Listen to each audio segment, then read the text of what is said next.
जो इन्होंने शाखा में सीखा है। हम शाखा में खेल खेलते हैं कबड्डी, हम शाखा में खेल खेलते हैं सहायता। इन खेलों से हमको क्या सीख मिलती है? खेल खेलते समय सहायता में एक स्वयं दौड़ता है, दूसरा छूने के लिए दौड़ता है और तीसरा आकर के उसका हाथ पकड़ करके बोलता है सहायता। छूने वाला उसको नहीं छू सकता, जो दौड़ रहा था उसको भी नहीं मालूम था मुझे सहायता कहां से मिलेगी, लेकिन आकर के उसको सहायता मिली। छूने वाले ने उसको छोड़ा, दूसरे को छूने के लिए दौड़ा, वो बच गया। जिसने खेल खेल में दौड़ करके सहायता देना सीखा हो, उस देश और समाज के ऊपर संकट आ जाए, चुप बैठेगा क्या? जिसने खेल खेल में, हम कबड्डी खेलते समय एक तरफ 8-10 लोग होते, एक तरफ 8-10 लोग होते, 8-10 लोगों के बीच में बोलने एक व्यक्ति जाता है और बोलने के लिए बोलने जाते समय उसके मन में भाव क्या होता है? या तो मर करके आऊंगा या मार करके आऊंगा। अकेले जाता है 10 लोगों के बीच में, और जब अकेले भी जाता है तो उसके मन में क्या भाव है? मर करके आऊंगा या मार करके आऊंगा। हमें अपने दल को जिताना है। हमारा देश कैसे आगे बढ़े, देश कैसे जीते, इसके लिए अगर आवश्यकता पड़ी तो जिसने खेल खेल में 10 लोगों के बीच में अकेले मरना और मारना सोच करके घुसा है, गया है, चुप बैठेगा कभी? कबड्डी नहीं, कबड्डी बोलने के लिए आता है कोई, आने के समय हम सबसे पहले उसका क्या पकड़ते हैं? कान पकड़ते हैं, नाक पकड़ते हैं, सबसे पहले उसका पैर पकड़ते हैं।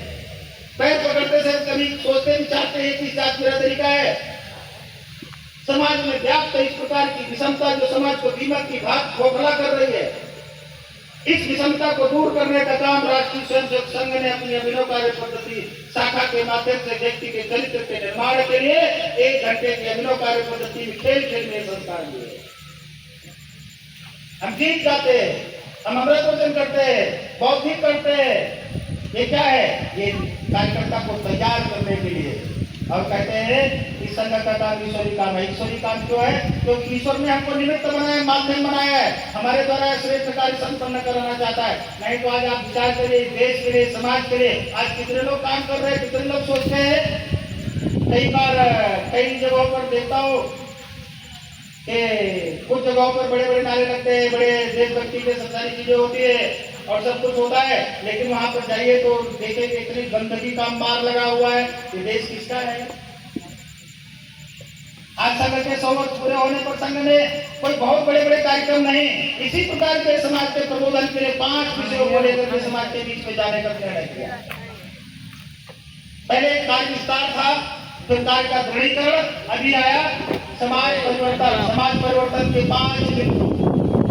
5 बिंदु में क्या है? पंच परिवर्तन जिनको कहते हैं। सामाजिक समरसता, समाज में व्याप्त विषमता को दूर करना। हम समाज में व्याप्त विषमता को मनाते बैठे रहे, हमारे आईटी और रोग वाले लोग आकर के हमारे समाज के लोगों का धर्मांतर, मतांतर, राष्ट्रांतर करते रहे तो हमारा हिंदू होना व्यर्थ है, हमारा संगठन के साथ जुड़ा होना व्यर्थ है। हमको अपना सनातन धर्मावलंबी कहना व्यर्थ है कि हमारे होते ही हमारे हिंदू समाज का, हमारा अपना सहोदर बंधु, हमारे अपने मोहल्ले का, हमारे अपनी बस्ती का कोई गुजरियों के चंगुल में फंस करके उसका राष्ट्रांतर हो जाए, धर्मांतर हो जाए, ये हमारी चूक है, ये नहीं होनी चाहिए। इसीलिए तो मर्यादा पुरुषोत्तम राम निषाद राज के यहाँ गए, इसीलिए तो सबरी के यहाँ गए। हम अपने मोहल्ले बस्ती में निकल करके नहीं जा सकते, हमारे मोहल्ले में क्या हो रहा है, गांव में क्या हो रहा है इसका नहीं पता लगा सकते, एक दूसरे के सुख दुख में नहीं खड़े हो सकते। संघ इसी विचार को लेकर के सामाजिक समरसता, परिवार प्रबोधन, परिवारों की स्थितियां क्या है, ये हम हिंदू समाज जो कहता है संगच्छतम संबोधतम संभो मनान जानताम देवा भागम में था पूर्वे संज्ञा नाना उपासते। साथ साथ चलना, साथ साथ उठना, साथ साथ बैठना जो हमारे संस्कारों में है, ये साथ साथ उठने बैठने वाला समाज के साथ में बैठना बंद कर दिया। इसलिए आज हम अलग अलग समाज के लोग अलग अलग जातियों में बैठने लगे, अलग अलग जातियों में भी कई कई गुट हो गए।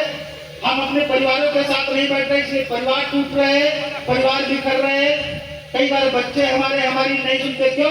क्योंकि हमने उनका प्रबोधन नहीं किया, हमने उनको दादा दादी, नाना नानी, मौसा चाचा चाची की कहानियां नहीं सुनाई, बचपन में हमने उनको सुनने की आदत नहीं डाली।